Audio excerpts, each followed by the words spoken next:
Coucou, bonjour, que le Seigneur vous bénisse ce matin. Je voulais ce matin vraiment partager un passage de l'Écriture avec vous. En effet, la Bible déclare dans le livre de Marc, le chapitre 4, à partir du verset 30, il dit: à quoi comparerons-nous le royaume de Dieu? Ou par quelle parabole le présenterons-nous? Il est semblable à un grain de sénévé qui, lorsqu'on le sème en terre, est la plus petite de toutes les semences qui sont sur la terre.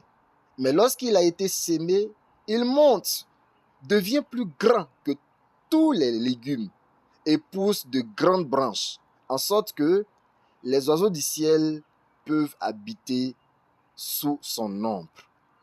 En effet, quand nous lisons ce passage, il nous montre combien de fois le royaume des cieux est puissant.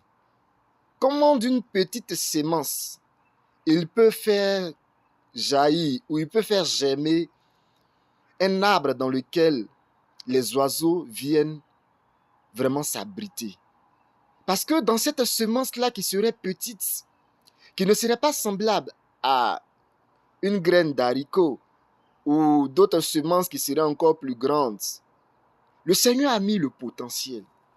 Il a mis le potentiel pour devenir vraiment un grand arbre. Il en est de même du royaume des cieux. Le royaume des cieux est comme cette petite semence que le Seigneur place en nous par la foi et qui vient nous apporter une vie sans comparable, une vie d'épanouissement, une vie de victoire, une vie d'autorité sur les forces des ténèbres. Parce que le royaume des cieux, c'est la vie de Dieu.